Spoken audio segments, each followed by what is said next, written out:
கோபம் கொண்ட சிங்கம் எப்படி சிறு சிறு மிருகங்களை அடித்து தின்றுமோ அதே போல் ராட்சசனினுடைய கட்டுப்பாட்டுக்குள் அகப்பட்ட கல்மாஷபாதன் வசிஷ்டரினுடைய எல்லா மகன்களையும் அடித்து கொன்று தின்று விடுகிறான். வசிஷ்டருக்கு எப்படி இருக்கும்? தன்னுடைய மகன்கள் 100 பேரும் இறந்ததற்கு காரணம் விஸ்வாமித்திரர் தான் என்று அவர் அறிந்திருக்க மாட்டாரா? அவர் அறிந்திருந்தும் ஒரு பெரிய மலையை பூமி எப்படி தாங்கிறதோ அதை போல் தாங்கிக் கொண்டார். சிறப்பு வாய்ந்த ரிஷி கோபம் கொண்டு குஷிகனின் வம்சத்தை எதுவும் செய்யவில்லை. அவர் அழிக்க விரும்பவில்லை. மாறாக தன்னுடைய உயிரை தியாகம் செய்ய முற்பட்டார். இந்த துக்கத்தின் காரணமாக மேருமலை உச்சியிலிருந்து விழுந்தார். ஆனால் அந்த பாறைகளோ விழறது யாரு? வசிஷ்டராச்சே. அதனால பாறைகள் எல்லாம் தன்னை பஞ்சு போல் ஆக்கிக்கொண்டு அவரை தாங்கி கொண்டதாம். அதனால என்ன செய்தார்? மரணிக்க முடியவில்லை. அக்னியை வளர்த்தால் அதற்குள் பிரவேசித்தார். அக்னி அப்பா வந்திருக்கிறது வசிஷ்டர். அதனால தன்னுடைய தன்மையை மாற்றி அவருக்கு குளிர்ச்சியை கொடுத்து அவரை எரிக்காமல் பத்திரமாக வைத்துக் கொண்டதாம். அதுக்கப்புறம் என்ன பண்ணார்? கழுத்தில் கல்லை கட்டிக்கொண்டு கடலில் குதித்தார். ஆனால் விழுந்தது வசிஷ்டராக இருந்ததனால் அலைகள் எல்லாம் சேர்ந்து அவரை கரை ஒதுக்கிவிட்டது. இவ்வாறு தன்னை அழித்துக் கொள்வதற்காக அவர் செய்யும் எந்த ஒரு முயற்சியிலும் அவர் வெற்றி அடையவில்லை. துயர் நிறைந்தபடியே மீண்டும் ஆசிரமம் திரும்பினார். இப்படி துக்கத்தோடு காட்டில் சுற்றி திரிந்து கொண்டிருக்கும் பொழுது மழை காலத்தில் ஆறு வெள்ளம் பெருக்கெடுத்து ஓடும் பொழுது கரையில் இருக்கும் மரங்களையும் செடிகளையும் அடித்து செல்லும் இல்லையா? அந்த மாதிரி ஒரு ஆற்றை அவர் பார்க்கிறார். அந்த நதி அந்த காடுகளில் இருக்கும் மரங்களை அடித்து செல்லும் பொழுது அதிலேயே குதித்து நாம் உயிரை தியாகித்து விடலாம் என்று அவர் என்ன செய்தார்? தன்னை நன்றாக கட்டி கொண்டார். எல்லா பக்கமும் கை காலு உடம்பெல்லாம் ஃபுல்லாக கட்டிண்டு அந்த நதியில் குதிச்சுட்டார். ஆனால் அந்த நதி என்ன பண்ணித்து? அவருடைய கட்டுகளை அவிழ்த்து விட்டு கரை ஒதுக்கி விட்டது. இப்படி அந்த நதி செய்ததால், அவருடைய கட்டை அவிழ்த்து விட்டதால் அந்த நதிக்கு விபாஷா என்று பெயர். இன்னைக்கு அந்த நதிக்கு இன்னொரு பேரும் இருக்கு. அந்த நதிக்கு வியாஸ் அப்படிங்கிற பேர் பகவான் வேதவியாசரினுடைய பெயரிலேயும் விளங்குகிறது. அதோடைய ஒரிஜினல் பேரு பிஃபோர் வியாஸ், அதோடைய ஒரிஜினல் பேரு விபாஷா. ஏன்னா விபாஷா பாஷாவை பாஷானா கயிறு இல்லையா? பாஷாவை விளக்கியது. அதனால் விபாஷா என்று பெயர். இன்னைக்கு மேப்பில் அதை எங்கே பார்க்கலாம் அப்படின்னா பிஎஸ், பஞ்சாபில் பியாஸ் பிஇஏஎஸ் இருக்கும் இல்லையா? அதுதான் one of the 5 rivers in Punjab. So என்ன பண்ணார்? இவர் அங்கேயும் இறக்கவில்லை, அப்படியே சென்று கொண்டிருந்தார். அப்பொழுது கொடுமையான முதலைகள் நிறைந்த ஹைமாவதி என்ற ஒரு நதியை கண்டார். அங்கேயும் விழுந்தார். ஹைமாவதிக்கு எப்படி இருந்ததுன்னா தூக்கி வாரி போட்டுது. வசிஷ்டர் விழறார் அப்படின்னு ஒன்னே இன்ஸ்டன்டா என்ன பண்ணா, அணையாத நெருப்பு குவியல் தன் மேல் விழுந்தது போல் கருதி கொண்டு அப்படியே அந்த இடத்த நகர்ந்து அந்த இடம் மட்டும் வற்றி போய் 100 வெவ்வேறு திசைகளில் 100 பக்கமாக வெவ்வேறு ஆறாக 100 ஸ்ட்ரீம்ஸா எல்லா திசைகளிலும் ஓடினாள். அப்படியே பிரிஞ்சு அந்த ஆறு ஓடி அவர் விழுந்த இடம் மட்டும் தண்ணியே இல்லாம இதுவாயிடுச்சு. அதனால அவள் அப்படி பிரிஞ்சதனால அவளுக்கு பேரு சதத்ருன்னு பேரு. 100 ஆறா பிரிஞ்சு போனதுனால சதத்ருன்னு பேரு. அந்த நதிக்கு தான் இன்னைக்கு சட்லஜ்னு பேரு. ஸோ இவர் என்ன பண்ணார்? உதிச்சார். எழுந்து பார்த்தா காஞ்ச நிலத்துல பத்திரமா இருக்கும் இல்லையா? அதனால என்னால் சுயமாக மரணிக்க முடியவில்லை என்று மீண்டும் ஆசிரமத்திற்கு திரும்பினார். கணக்கிலடங்கா பல மலைகளையும் காடுகளையும் நாடுகளையும் கடந்து செல்ல வேண்டியது இருந்தது. அப்பொழுது சென்று கொண்டிருந்த பொழுது 4 வேதமும் 6 அங்கங்களும் ஓதி வரும் ஒரு அறிவார்ந்த ஒரு குரலை கேட்டார். வேத சப்தம் கேட்கறது. திரும்பி பார்த்தார். யார் என்னை பின்தொடர்வது அப்படின்னு கேட்டார். நான் தான் அதிருஷ்யந்தி அப்படின்னு ஒரு பெண் குரல். அவள் வருகிறார். என்ன ஞாபகம் இருக்காப்பா? நான் உங்களுடைய மகன் சக்தியினுடைய தர்மபத்தினி. ஆதரவற்று நிற்கிறேன். உடனே அவர் பார்த்த உடனே, மகளே, சக்தியின் குரலை போன்றே ஒரு குரலை நான் கேட்டேனே, அது யாரோடது அப்படின்னா, உங்கள் மகன் சக்தியினுடைய வாரிசு என்னுடைய கர்ப்பத்தில் இருக்கிறான். அவனை 12 வருஷமாக நான் சுமந்திருக்கிறேன். அவனுடைய குரல் தான் அது அப்படிங்கிறார். உடனே அவருக்கு எப்படி இருந்ததுன்னா, அவ்வளவு சந்தோஷப்பட்டார். என்னுடைய குலம் தழைக்க ஒரு மகன் இருக்கிறான் அப்படின்னு நினைச்சு, இனிமே நான் என்னுடைய உயிரை துறக்க மாட்டேன், அந்த எண்ணத்தை அவர் பின்வாங்கினார். ஒரு நாள் கல்மாஷபாதன் அவருடைய ஆசிரமத்திற்கே வந்து விட்டான். தம்மை நோக்கி வந்து கொண்டிருந்த அவனை அதிருஷ்யந்தி பார்த்தாள். ஓடினாள் வசிஷ்டரிடம். உங்களால் மட்டுமே இவனை தடுத்து நிறுத்த முடியும், இல்லாவிட்டால் அவன் என்னையும் கருவில் இருக்கும் குழந்தையையும் உங்களையும் கூட சாப்பிட்டு விடுவான். அதனால நீங்க தான்ப்பா காப்பாற்றணும் அப்படின்னு அவ பயப்படுறா. உடனே வசிஷ்டர் சொல்றார், மகளே பயப்படாதே, ராட்சசனிடம் எந்த அச்சமும் தேவையில்லை. நீ பயம் கொள்ளும் அளவிற்கு இவன் ராட்சசனே இல்லை. முதலில் இவன் மன்னர்களிலேயே தலை சிறந்தவன், கல்மாஷபாதன் என்று பெயர் அப்படின்னு சொல்லி ராட்சசன் அந்த பக்கம் முன்னேறி வந்து கொண்டே இருக்கிறான். இவர் என்ன பண்றார்? பகவான் வசிஷ்டர் ஹூங்கார மந்திரத்தை தன்னுடைய தொண்டையிலிருந்து ஒலியாக எழுப்பினார். ஹும் அப்படிங்கிற அந்த ஹூங்கார மந்திரத்தை தன்னுடைய தொண்டையிலிருந்து ஒலியாக எழுப்பி அவனை அப்படியே தடுத்தார். அப்புறம் அவன் மேல் புனித ஜலத்தை தெளித்து சில மந்திரங்களை ஓதினார். அந்த ஏகாதிபதி கொடும் சாபத்திலிருந்து மீட்கப்பட்டான்.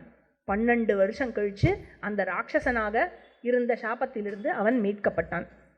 எப்படி ராகுவால் பீடிக்கப்பட்ட சூரியன் அந்த கிரகணம் முடிஞ்சு பளிச்சுன்னு இருப்பாரோ, அந்த மாதிரி பீடிக்கப்பட்டிருந்த கல்மாஷபாதன் என்ற மன்னன் இந்த ராட்சசனாக இருந்த சாபத்திலிருந்து அவன் விடுபட்டு சூரியனை போல், அந்த சூரிய குலத்தை சேர்ந்தவன் சூரியனை போல் திகழ்ந்தானாம்.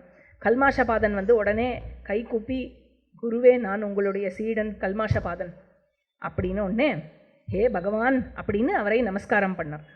தங்கள் விருப்பம் எதுவோ அதை செய்வதற்காக நான் தயாராக இருக்கிறேன் அப்படின்னு சொன்னோன்னே வசிஷ்டர் சொல்றார், என்னுடைய விருப்பம் ஏற்கனவே ஈடேறி விட்டதப்பா. ஒரு மகன் வரப்போறான் இல்லையா, அதனால ஏற்கனவே ஈடேறி விட்டது.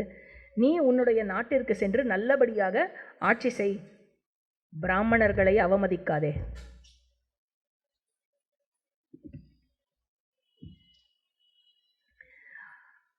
உடனே கல்மாஷபாதன் சொல்றான், கண்டிப்பாக அவமதிப்பு செய்ய மாட்டேன், தங்கள் விருப்பப்படியே அவர்களை வழிபட்டு இருப்பேன்.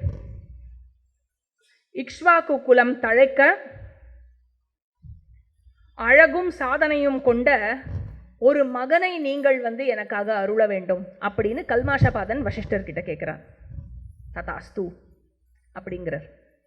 உடனே வசிஷ்டரோடு அயோத்திக்கு செல்கிறான். அங்கு கல்மாஷபாதன் தன்னுடைய மனைவியை அழைக்கிறான். வசிஷ்டருடன் இணைந்து புத்திரப்பேறு உண்டாகுமாறு அவளை ஆணையிடுகிறான். அவளும் அதற்கேற்றவாறு செய்கிறாள். அரசி கருவுற்றாள். 12 வருஷ காலமாக கர்ப்பத்தில் குழந்தை இருந்து குழந்தை பிறக்கவே இல்லை அப்படின்னு ஒன்று இவ என்ன பண்றா, கற்துண்டுகளை கொண்டு, இந்த கல் உடைஞ்ச பீஸ் இருக்கும் இல்லையா, அதெல்லாம் கொண்டு தன்னுடைய வயிற்றை கிழித்து கொள்கிறாள். கிழித்து அப்படி அவளிடம் இருந்து பிறந்த குழந்தை அவன் சிறந்த அரசமுனியான அஷ்மகன் என்ற பெயரை கொண்டு விளங்கியவன். இந்த அஷ்மகன் தான் பௌதன்யபுரான்னு தெலுங்கானால இருக்கு, இன்னைக்கு இருக்கிற தெலுங்கானால. அந்த பௌதன்யம் என்ற நகரை கொண்ட அந்த நகரத்தை உருவாக்கியவன் அஷ்மகன். அதிருஷ்யந்தி இந்த பக்கம் அதுக்குள்ள என்ன ஆறுது, அதிருஷ்யந்தி மகரிஷி சக்தியின் மகனை பெற்றெடுக்கிறாள். எல்லா விஷயத்திலும் அவன் இரண்டாவது சக்தியை போலவே இருக்கிறான். வசிஷ்டர் அவனுக்கு செய்ய வேண்டிய சம்ஸ்காரங்களை செய்து கொடுக்கிறார். அவனுக்கு என்ன சொல்றான்,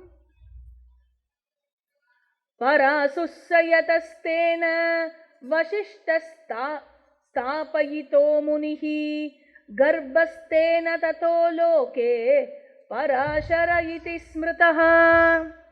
அதாவது ஸ்ரு அப்படிங்கிற தாத்துலேருந்து வருது இந்த சப்தம் பராசரஹா அப்படிங்கிறது. அப்படின்னாக்க to crush or to destroy. And பரா அப்படின்னு சொன்னால் அவே அப்படின்னு அர்த்தம், இல்லை சுப்ரீம் அப்படின்னு அர்த்தம்.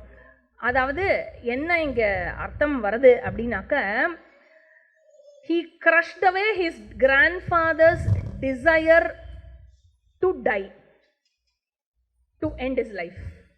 அதாவது தன்னுடைய தாத்தாவினுடைய உயிரை துறக்கும் எண்ணத்தை இவன் தகர்த்தெறிந்தான். எப்பொழுது? கர்ப்பத்திலிருந்தே தகர்த்தெறிந்தான். அதனால இந்த குழந்தைக்கு பராசரஹா என்று பெயர். அந்த குழந்தை என்ன பண்ணிட்டு வளர வளர வளர வசிஷ்டரை பார்த்து அப்பா அப்படின்னு கூப்பிட்டுது.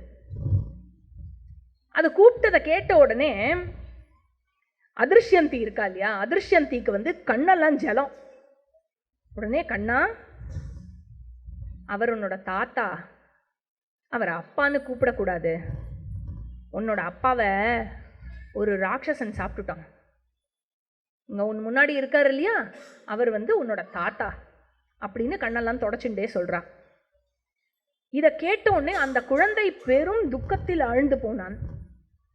எவ்வளவு கோபம் வந்ததுன்னா, அப்பாவை அழித்ததனால் அப்பாவை இப்படி அநியாயமாக அழிச்சுட்டா அப்படிங்கிறதுக்காக இந்த உலகத்தையே அழிக்க நினைத்தான். உடனே வசிஷ்டர் என்ன பண்றார், தன்னுடைய பேரன் கிட்ட சொல்றார். அதாவது ஆர்குமெண்ட் நடக்கிறது வசிஷ்டருக்கும் பராசரருக்கும். பராசரருக்கு என்ன வேண்டும், இப்போ அப்பா அநியாயமாக அழிக்கப்பட்டதனால இந்த உலகத்தையே நான் அழிக்கப் போகிறேன். வசிஷ்டர் இப்போ என்ன சொல்றார் பேரனுக்கு, அப்படி செய்யக்கூடாது, அது தப்பு, நீ நினைக்கிறது தப்பு, அந்த மாதிரி ஒரு எண்ணம் உன் மனதில் இருக்கக்கூடாது என்று சொல்லி இந்த எண்ணத்தை பேரனுடைய மனதிலிருந்து நீக்குகிறார். என்ன சொல்றார் அப்படின்னாக்க, கிருத்தவீர்ய அப்படின்னு ஒரு மன்னன் இருந்தான். அவன் பிருகு வம்சத்தில் பிருகு வம்சத்தவரின் சீடனாக இருந்தான் இந்த கிருத்தவீர்ய என்ற மன்னன். அவன் சோமயாகமும் முடித்து பிராமணர்களுக்கு எண்ணிலடங்கா செல்வத்தை பரிசாக கொடுத்தான். யாருக்கு? பிருகு வம்சத்தினருக்கு எண்ணிலடங்கா செல்வத்தை பரிசாக கொடுத்தான். அப்படி கொடுத்து விட்டு அவன் என்ன செய்தான், ஸ்வர்க்கத்துக்கு சென்று விட்டான். சோமயாகமும் முடிந்து விட்டது, அதனால் அவன் ஸ்வர்க்கத்திற்கு பின்பு சென்று விட்டான். அவனுடைய வம்சத்தினருக்கு ஒரு சமயம் என்ன ஆச்சு, செல்வம் இல்லாமல் செல்வம் தேவைப்பட்டது. அப்பொழுது தங்களுடைய புரோகிதர்களாக இருக்கும் இந்த பிருகு வம்சம் இருக்கா இல்லையா, இவர்களெல்லாம் செல்வ சிறப்போடு இருப்பதை பார்த்துவிட்டு இந்த ராஜாவினுடைய வம்சத்தினர், இந்த இளவரசர்கள் என்ன செய்கிறார்கள், பிச்சைக்காரனை போன்ற வேஷத்தை தரித்து கொண்டு இந்த பிராமணர்களிடம் போய் செல்வத்தை கேட்பதற்காக முற்படுகிறார்கள். இந்த விஷயம் இந்த பிருகுகுல பிராமணர்களுக்கு தெரிந்துவிட்டது. அதனால என்ன பண்றா, ஒரு குரூப் சிலர் அந்த செல்வங்களை எல்லாம் வீட்டிலேயே நிலத்தை பின்னாடி தோண்டி புதைச்சுடுறா.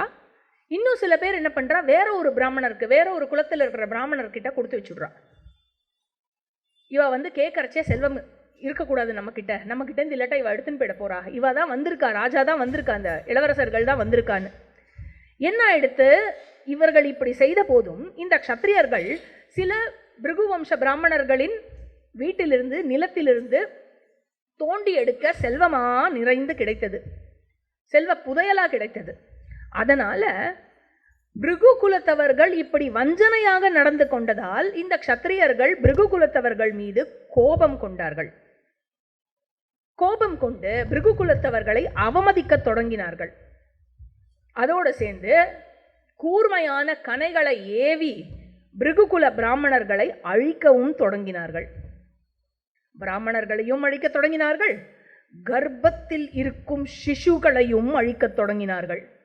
அதனால் பிருகு குலத்தில் இருக்கும் பெண்கள் அனைவரும் பயம் கொண்டு அடைய முடியாத பகுதிகளான இமயமலை பகுதிகளான இடங்களுக்கு அவர்கள் சென்று விட்டார்கள். அவர்களில் ஒருத்தி என்ன பண்ணா, கணவனினுடைய வாரிசை தன்னுடைய தொடையில் தாங்கி கொண்டிருந்தாள். அந்த கர்ப்பம் தொடையில் தாங்கின்னு இருந்தா. அதெல்லாம் எப்படின்னு கேட்கக்கூடாது, ஏன்னா அந்த காலத்தில் அவளுடைய தபஸ் தொடையில் தாங்கி கொண்டிருந்தாள். இந்த விஷயத்தை அறிந்து அந்த க்ஷத்திரியர்கள் என்ன பண்ணா, அவளை கொல்வதற்காக வந்தார்கள். அந்த சிசுவையும் கொல்லணும், அவளையும் கொல்லணும்னு வந்தா. அப்போ என்னாச்சு, அவர்கள் வரும் அந்த சமயத்தில் இவளுக்கு பிரசவித்தது. தொடையை கிழித்து கொண்டு நடு பகலில் திகழும் சூரியனைப் போல் ஒருவன் பிறந்தான். அந்த குழந்தை பிறந்த அந்த தேஜஸ்லியே இந்த க்ஷத்திரியர்களுக்கெல்லாம் கண் பார்வை போயிடுது. கண் பார்வை போன உடனே இவர்களுக்கு கொஞ்சம் அறிவு வந்தது. ஐயோ, நம்ம தப்பு பண்ணிட்டோம், ரொம்ப பெரிய இடத்துல நம்ம தப்பா நடந்துட்டோம் அப்படின்னு சொல்லி அந்த பெண்ணிடம் தஞ்சம் அடைந்து கருணை காட்டும்படி கேட்டுக்கொள்கிறார்கள். அம்மா, எனக்கு தப்பு பண்ணிட்டோம்மா, கண்ணை கொடுத்துரும், இனிமேல் நாங்கள் எதுவும் பண்ண மாட்டோம் அப்படின்னு கேட்டுக்கிறா. உடனே அந்த பொண்ணு சொல்கிறான், உங்கள் மீது என் மகன்தான் கோபமாக இருக்கிறான், அதனால்தான் உங்கள் பார்வை போச்சு, அதனால் அவனிடம் போய் நீங்கள் கேட்டுக்கொள்ளுங்கள். இவன் 100 வருடமாக என் கர்ப்பத்தில் இருக்கிறான். அப்படி தாங்கியிருந்தேன், என்னோட தபஸ்ல இவனை தாங்கியிருந்தேன், அதனால ரொம்ப ரொம்ப பெரிய ஆளு என்னோட பையன், அவன்கிட்ட போய் கேளுங்கோ. இவன் 4 வேதமும் 6 அங்கமும் கருவிலேயே இவனுக்கு அருளப்பட்டது. அப்பேற்பட்ட மகரிஷி இவன், அதனால இவனிடம் வேண்டி கேட்டுக்கொள்ளுங்கள், உங்களுக்கு பார்வை அருளப்படலாம் அப்படிங்கிறா. உடனே இவர்கள் எல்லாம் போய் அந்த ரிஷி கிட்ட, அந்த குழந்தைகிட்ட வேண்டி கேட்டுக்கொள்கிறார்கள்.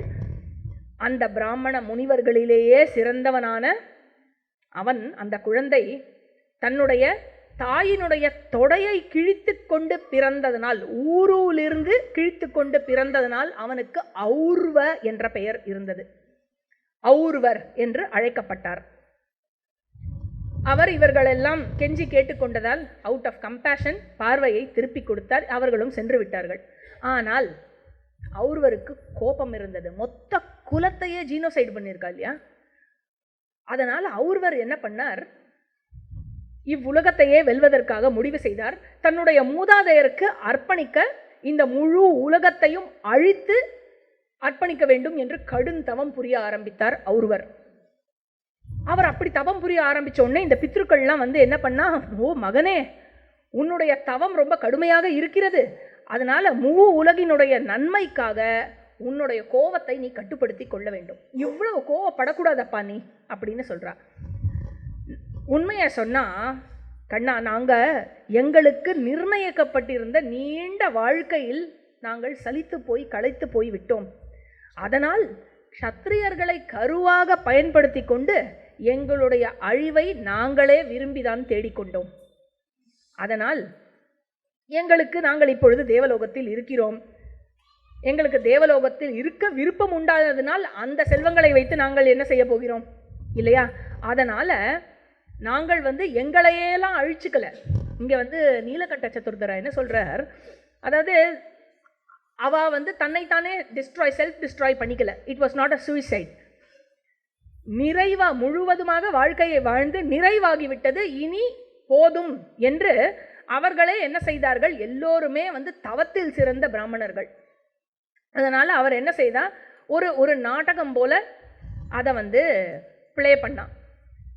Picking up a quarrel with Kshatriyas, அந்த மாதிரி ஒரு நாடகத்தை முன்னிறுத்தி அவர்கள் என்ன செய்தார்கள், க்ஷத்ரியர்களை ஒரு இன்ஸ்ட்ருமெண்ட்டாக பயன்படுத்தி கொண்டு மேல் லோகம் செல்ல வேண்டும் அப்படிங்கிறத அவர்களா முடிவு செய்தார்கள். அதனால் இந்த உலகை அழிக்கும் எண்ணத்திலிருந்து நீ பின்வாங்க வேண்டும் அப்படின்னு ஔர்வருக்கு இந்த பிருகுகுல பித்ருக்கள் எல்லாம் சொல்றா. அதனால் க்ஷத்ரியர்களே, அதாவது க்ஷத்ரியர்களையோ அல்லது உலகத்தையோ நீ இனிமே அழிக்கக்கூடாது, அழிக்க முற்படவே கூடாது. அதனால் உன்னுடைய கோபத்தை நீ வெல்ல வேண்டும் என்றால் அது க்ஷத்ரியர்களையோ உலகத்தையோ அல்ல, உன்னுடைய கோபத்தை நீ வெல்ல வேண்டும் அப்படின்னு சொல்கிறார். ஸோ இப்போ கதை எங்கே வரைக்கும் வந்திருக்குனாக்க 5 லேயர் வந்திருக்கு. நீங்கள் கவனிச்சேலா இல்லையான்னு தெரியல. இன்னைக்கு ஒரே கதை கதை கதை கதை கதை, டைட்லி பேக்டு கதை. மகாபாரதம் அப்படிங்கிறது இப்போ நம்ம as we stand today we are in the 5th layer. எப்படி மகாபாரத கதை உண்மையிலேயே யார் யாருக்கு சொல்லிட்டு இருக்கா? சௌதி சௌனகருக்கு சொல்லிட்டு இருக்கார் நைமிஷாரண்யத்தில். அவர் எந்த கான்வர்சேஷனை சொல்லிட்டு இருக்கார்? வைஷம்பாயனர் ஜனமேஜயனுக்கு சொல்லிட்டு இருந்த கான்வர்சேஷனை சொல்லிட்டு இருக்கார். வைஷம்பாயனர் ஜனமேஜயனுக்கு எந்த கதை எந்த கட்டத்தில் இருக்கா? சைத்திரரத பருவத்தில் அர்ஜுனனுக்கு சித்திரரதன் சொல்ற அந்த கட்டத்தில் இருக்கா. சித்திரரதன் எதை சொல்லிட்டு இருக்கான்? வசிஷ்டர் பராசரருக்கு சொல்ற அந்த கதையை சொல்லி கொண்டிருக்கிறான். அதுல வசிஷ்டர் பராசரருக்கு எந்த கதையை சொல்றார்? இந்த பிருகுகுல பித்ருக்கள் ஒருவருக்கு சொன்ன கதையை சொல்லி கொண்டிருக்கிறார்கள். இப்படி கதை அதுக்குள்ள கதை அதுக்குள்ள கதை, அது மாதிரி 5 லேயர்ஸ். ஆக அதுக்கப்புறம் என்ன ஆகுது? ஒருவருக்கு ஆனால் கோபம் அடங்கவில்லை. இந்த பிருகுகுல கதையை சொன்ன பிறகான ஒருவருக்கு கோபம் அடங்குமா என்று வசிஷ்டர் பார்த்தார். ஒருவருக்கு கோபம், அவருக்கு என்ன கேட்கிறார்? ஓகே சாரி, இல்லை இந்த இடத்துல இன்னும் அந்த ஒருவருடைய கதையிலே இருக்கும். ஒருவர் பித்ருக்கள் கிட்ட சொல்றார், என்னுடைய கோபத்தை நீங்க அடக்கிக்க சொல்றீங்களே, நீங்களா தான் விரும்பி சென்றீர்கள் அப்படின்னு சொல்லி கோபத்தை அடக்கி கொள்ள சொல்கிறீர்களே, அப்படி தகுந்த காரணத்திற்காக ஒருவன் கோபம் கொண்டு விட்டால் அந்த கோபத்தை அவன் அடக்கி கொண்டால் அப்படின்னு சொன்னாக்க அந்த கோபமே அவனை எரித்து விடுமே. அதனால அந்த க்ஷத்ரிய பாவிகள், நீங்கள் உங்கள் மரணத்தை தேடிக்கொண்டீர்கள், ஆனால் அந்த க்ஷத்ரிய பாவிகள் என்ன செய்தார்கள்? கருவில் இருக்கும் குழந்தைகளை எல்லாம் கொன்றார்களே, அதெல்லாம் எந்த விதத்தில் நியாயம்? அதனால நம்முடைய குலத்தை கூட்டம் கூட்டமாக கொன்றார்களே, அதெல்லாம் என்ன நியாயம்? பெண்கள் காப்பதற்கு யாரும் இல்லாமல் பயந்து ஓடினார்களே நம்முடைய குல பெண்கள், தண்டிப்பதற்கு யாருமே இல்லை என்றால் பாபம் புரிபவர்களினுடைய எண்ணிக்கை அதிகமாகிக் கொண்டே போகும். அதனால காக்கும் அதிகாரம், தண்டிக்கும் அதிகாரம் கொண்டவன் பாபத்தை கண்டும் ஒன்றும் செய்யாமல் இருந்தானேயானால் அவனே பாவியாகிறான் இல்லையா? அதனால மன்னர்கள் அநியாயம் செய்து விட்டார்கள், நானே அநீதியை தண்டிப்பதற்காக படைப்பின் தலைவனாக இங்கு விளங்கி கொண்டிருக்கிறேன். யாரு கண்டிக்கணுமோ அவளே அநியாயம் பண்றச்சே வேற யாரு கண்டிக்கிறது? நான் தானே பண்ணியானோ அப்படிங்கிறார். அதனால் என்னால் உங்களுக்கு மன்னிச்சுக்கோங்கோ கீழ்ப்படிய இயலாது. அதனால தண்டனையை கொடுக்காவிட்டால் மனிதர்கள் மீண்டும் இதே போல் செயல்படுவார்கள். எனக்கும் உலகத்திற்கும் இப்படி பேசிண்டே போறார். அதுக்கப்புறம் ஒரு பாயிண்ட்ல சொல்றார், எனக்கும் உலகத்திற்கும் நன்மை ஏற்படும்படி எங்களுக்கு எனக்கு ஆசீர்வாதம் மட்டும் பண்ணுங்கோ அப்படிங்கிறார். ஆசீர்வாதம் தானே செய்கிறோம். உன்னுடைய கோபத்தை, அந்த கோப அக்னி இருக்கு இல்லையா, அந்த அக்னி தானே உன்னையே எரிச்சிடும்னு சொல்ற, அடக்காவிட்டால் அந்த அக்னியை எடுத்து சமுத்திரத்தில் போட்டுவிடு அப்படிங்கிறார். அதுதான் உனக்கு நன்மை. நீ நன்மையை விரும்பினால் அவருவா நீ அதை தான் செய்ய வேண்டும் அப்படிங்கிற அந்த பித்ருகள். உடனே இவ்வளவு தூரம் சொன்னதுக்கு அப்புறம் ஆஃப்டர் லாங் டிஸ்கஷன் இந்த இடத்துல வருது. அதனால இவர் என்ன பண்றார், அந்த அக்னியை எடுத்துட்டு போய் நீரில் அந்த கோப அக்னியை விட்டு விடுகிறார். அந்த அக்னி என்ன பண்றது, நேரா அடியில போயிடுறது இல்லையா, ஒரு பெரிய குதிரையினுடைய தலையினோட வடிவத்தை பெற்று அது இருக்கிறதாம். அதுக்கு பேரு படவானல அக்னி அப்படின்னு பேரு. படவானல அக்னின்னு பேரு. இது இன்னொரு இடத்துல எங்க ரெஃபரன்ஸ் வருதுன்னா, விஷ்ணு சஹஸ்ரநாமத்துல பகவானினுடைய ஒன் ஆஃப் த நாமமான கபிலஹா அப்படிங்கிற நாமத்துக்கு பகவத்பாதர் என்ன எழுதுறார் அப்படின்னாக்க, கபிலா அப்படின்னா ப்ரௌனிஷ் ரெட்டுன்னு அர்த்தம். அது எதை குறிக்கிறதுனா இந்த படவானல அக்னியை குறிக்கிறது. இந்த படவானல அக்னிங்கிறது என்னன்னா, கடலுக்கு அடியில் இருக்கிற வால்கேனோவா, அந்த வால்கேனோவால தான் ஐலண்ட்ஸ் எல்லாம் ஃபார்ம் ஆகிறதாம். அப்பேற்பட்ட அக்னியாக, அதாவது எவன் ஒருவன் படவானல அக்னியாக இருந்து கொண்டு கடலையும் காத்து ஐலண்ட் எல்லாத்தையும் நிலப்பரப்புகளையும் காக்கிறானோ அப்படி இருக்கும் பகவானுக்கு கபிலஹா என்று பெயர் அப்படின்னு விஷ்ணு சஹஸ்ரநாமத்தினுடைய பாஷ்யத்தில் பகவத் பாதர் சொல்கிறார். ஓகே, ஸோ என்ன ஆயிடுத்து, கோப அக்னியை அடக்கி கொண்டு இந்த ஔரவருடைய கதையை கேட்டார். யாரு? பராசரர். வசிஷ்டர் கூறிய பிறகு என்ன பண்ணுறார், கோபத்தை அடக்கி கொண்டார் பராசரர். இப்போ லெவல் 4க்கு வந்துட்டோம் நம்ம, லெவல் 5லேருந்து. சரியா? அதனால் என்ன பண்ணுறார், ஒரு ஒப்பந்தம் போட்டுக்கிறார். நீங்கள் சொன்ன ஒரு விஷயத்துக்கு நான் இப்போ ஓகே சொல்லிட்டேன், இப்போ அடுத்து நான் எடுத்துக்க போகிற முடிவுக்கு நீங்கள் தலையிடக்கூடாது. உடனே வசிஷ்டர் சரி ஓகே அப்படின்னு வாக்கு கொடுத்துடுறார். அது என்ன முடிவு அப்படின்னாக்கா, ஒரு பெரிய ராட்சச வேள்வியை நடத்துகிறார் பராசரர். தாத்தா தலையிட மாட்டார் இந்த வேள்வியில். அந்த வேள்வியில் சர்ப்பசத்திர யாகம் மாதிரி எல்லா ராட்சசங்களையும் கொல்ற யாகம். அதனால் 3 அக்னி வளர்த்து 4வது அக்னியாக அவர் உட்காண்டிருந்தாராம் ராட்சசர்களை கொல்வதற்கு. அவ்வளோ பெரிய ராட்சச வேள்வி. எப்படி சொல்கிறார் இங்கே அந்த கந்தர்வன், எப்படி சொல்கிறான் அப்படின்னாக்கா, அத்ரி மகரிஷியால் கூட பண்ண முடியாத வேள்வியை பராசரர் பண்ணி கொண்டு இருக்கிறார் அப்படின்னு. அவ்வளோ பெரிய வேள்வி, எல்லா ரிஷிகளும் வந்துட்டாலாம் பார்க்கறதுக்கு. அதோடு சேர்த்து ராட்சசர்களை காப்பதற்காக விரும்பிய புலஸ்தியர், புலகர் போன்றவர்களும் வந்திருந்தார்கள். அவர்களெல்லாம் பராசரருக்கு எடுத்து சொல்கிறா. என்ன எடுத்து சொல்கிறா அப்படின்னாக்க, உன்னுடைய தந்தையின் மரணத்தை பற்றியே அறிந்திராத ராட்சசர்களையும் நீ கொள்கிறாயே, அதில் என்னப்பா நியாயம் இருக்குது? அது எப்படி நீ செய்யலாம்? அவர்களையும் கொன்று நீ மகிழ்ச்சி அடைகிறாயா? சொல்லு, நீயா பண்ணுகிறாய் அந்த மாதிரி அப்படின்னு கேட்குறா.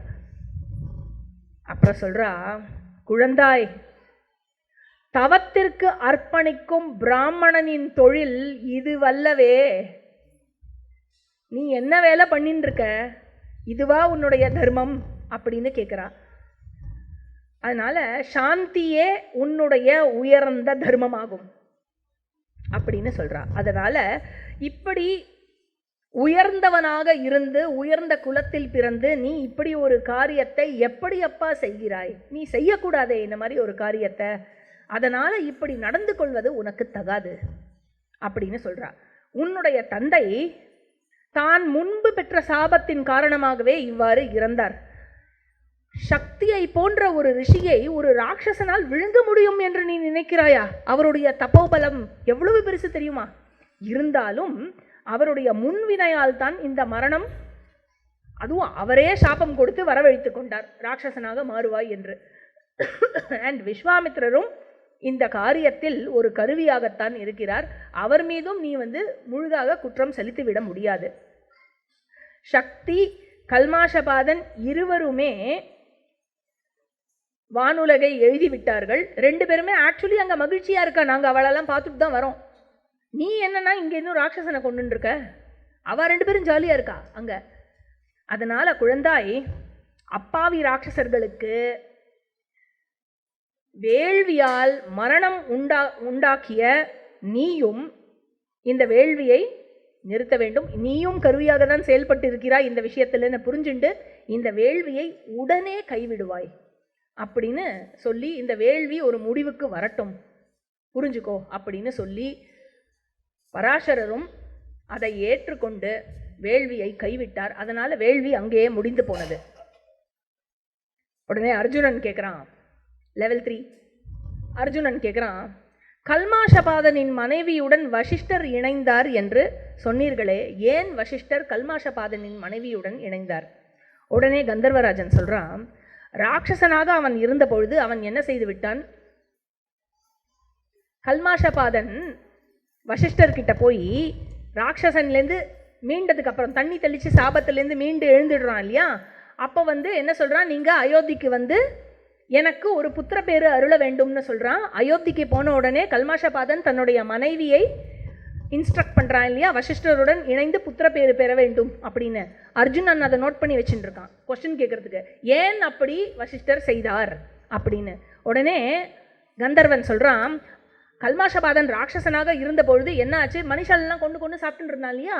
அப்போ ஒரு பிராமணனும் அவருடைய மனைவியுடன் மகிழ்ச்சியாக இருக்கும் சமயத்தில் இவன் என்ன செய்து விடுகிறான், அந்த பிராமணனை கொன்று தின்று விட்டான். எவ்வளவோ அந்த மனைவி கெஞ்சி பார்த்தால் கேட்கவில்லை.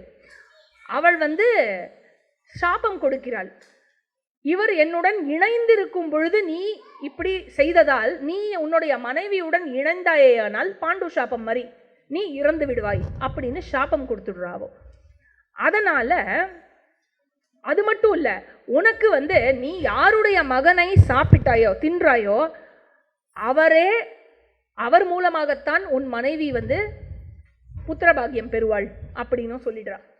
அதனால இவன் என்ன பண்ண, சக்தியை சாப்பிட்டான் இல்லையா, அதனால வசிஷ்டரிடம் போய் தனக்கு புத்திரபாகியம் கொடுக்கும்படி அருள சொல்கிறான். அதனால அது ஆச்சப்பா அப்படின்னு ஒன்று அர்ஜுனன் கேட்குறான். உடனே கந்தர்வா நிறையா சொல்லிட்டா. உடனே ஒரே சந்தோஷம், இவ்வளவு கதை கேட்டதில்ல. எங்களுக்கு தகுந்த புரோகிதரையும் அட்வைஸ் பண்ணுங்களே, நீங்கள் யார் எங்களுக்கு ஏற்ற மாதிரி ஒரு புரோகிதரை அட்வைஸ் பண்ணுங்கோ. உடனே கந்தர்வன் சொல்கிறான், உத்கோஷம் அப்படிங்கிற புண்ணிய ஸ்தலம் இந்த காட்டில் இருக்குது. இந்த காட்டிலேயே போனீங்கன்னா உத்கோஷம் அப்படின்னு இருக்குது. அங்கே தௌம்யா, அதனால் இதுக்கு முன்னாடி வந்த கேரக்டர் தான். அதனால் தௌம்யா அப்படின்னு ஒரு முனிவர் இருக்கிறார். அவர் தவத்தில் சிறந்த முனிவர், வேதமும் வேத அங்கத்தின் ஞானமும் பெற்றவர், அறத்தின் ஞானம் பெற்றவர். அதனால் அவரே உங்களுக்கு தகுந்த புரோகிதராக இருக்கக்கூடியவர். அவரை போய் மீட் பண்ணி வணங்கி அவர்கிட்ட கேட்டுக்கோ அப்படின்னு கந்தர்வன் சொல்கிறான். உடனே அர்ஜுனனுக்கு ஒரே சந்தோஷம், பெரிய மனநிறைவு கொண்டதுனால ஏற்கனவே இருந்த ஒப்பந்தப்படி அக்னி அஸ்திரத்தை கந்தர்வனுக்கு கொடுக்கிறான். என்ன சொல்லி வைக்கிறான் கந்தர்வன் கிட்ட, நீ எனக்கு கொடுக்க போகிற அந்த குதிரை எல்லாம் இருக்குல்ல, இப்போதைக்கு நீயே வச்சுக்கோ, நாங்கள் எங்கேருந்து 100 குதிரையை தூக்கின்னு போகிறது, நீ வச்சுக்கோ, நான் வேணுங்கிற போது வாங்கிக்கிறேன் அப்படின்னு சொல்லி வச்சுடுறான். அப்புறம் குந்தியும் பஞ்ச பாண்டவர்களும் அங்கிருந்து விடை பெற்று செல்கிறார்கள். அந்த இடத்துல உத்கோஷம் போய் தௌம்யரை பார்த்து நமஸ்காரம் பண்ணி புரோகிதராக நியமித்துக் கொள்கிறார்கள். அண்ட் பாண்டவர்களினுடைய அறத்தகுதிகளை பார்த்தவுடன் தௌம்யர் என்ன நினைக்கிறார்னா, இவருடைய அறத்தகுதிகளால் இவர்கள் ஏற்கனவே ராஜ்யத்தை வென்று விட்டார்களே அப்படின்னு அவருடைய ஞான திருஷ்டியில் பார்க்கிறார். அங்கிருந்து அவர்களை பாஞ்சால நாட்டிற்கு கூட்டி செல்ல வேண்டும், சுயம்பரத்திற்கு அப்படின்னு கூட்டி செல்வதற்காக தீர்மானிக்கிறார். இத்துடன் சைத்திர ரத பருவம் முடிகிறது. ஸோ 169th சாப்டரோட செகண்ட் ஹாஃப்லேருந்து 182nd chapter of Adi Parva வரைக்கும் முடிச்சிருக்கோம். இன்னைக்கு மொத்தம் 454 ஸ்லோகம் கவர் பண்ணியிருக்கோம். ஸோ சைத்திர ரத பருவத்திற்கு அடுத்து என்ன பருவம்? ஸ்வயம்வர பருவம். ஸ்வயம்வர பருவம் 12வது உபபருவம் அண்ட் 13வது உபபருவம் வைவாகிக பருவம். இது ரெண்டத்தையும் பகவான் ஸ்ரீ கிருஷ்ணனினுடைய கிருபையால் அடுத்த வாரம் பார்ப்பதற்கு முயற்சி செய்வோம். அடுத்த வாரம் ஸ்வயம்பரத்துக்கு வரா மாதிரி வாங்கோ. ஸ்வயம்வரம் அண்ட் வைவாகிக பருவம் கல்யாணத்துக்கும் வரையில் இல்லையா, வரா மாதிரி வாங்கோ. அதை விட ரொம்ப ரொம்ப முக்கியமாக கல்யாணத்துக்கு ஒரு ஆள் வரார், சரியா? ஸ்வயம்பரத்துக்கே ஒரு ஆள் வரார், இந்த பாரதத்தினுடைய ஹீரோ. யாரு? பகவான் ஸ்ரீ கிருஷ்ணர் வரப்போறார். இந்த மகாபாரத கதைக்குள் அவருடைய என்ட்ரி ஆக போகிறது ஸ்வயம்பர பருவத்திலிருந்து. அதனால எல்லாரும் ஜம்முன்னு ட்ரெஸ் பண்ணிட்டு வாங்கோ. அடுத்த வாரம் உங்களுடைய நெய்பர்ஸு, ஃப்ரெண்ட்ஸு, ஃபேமிலி, எனிமீஸு எல்லாரையும் கூட்டின்னு வரணும், சரியா? எல்லாரையும் கூட்டின்னு வந்துருங்கோ. ஸோ பூர்ணமதை சொல்லிடலாமா? இன்னைக்கு 17வது கிளாஸ் முடிஞ்சு அடுத்த கிளாஸ் 18வது கிளாஸ். அதுக்கு பகவான் ஸ்ரீ கிருஷ்ணர் வரார். ஜெயா. ஆமாம். ஓம் பூர்ணமத பூர்ணமிதம் பூர்ணாத் பூர்ணமுதச்யதே பூர்ணஸ்ய பூர்ணமாதாய பூர்ணமேவாவசிஷ்யதே. ஓம் சாந்தி சாந்தி சாந்தி. ஹரிஹி ஓம். ஸ்ரீ குருப்யோ நமஹ. ஹரிஹி ஓம். जय जय भागवत देवा, जय जय भागवत.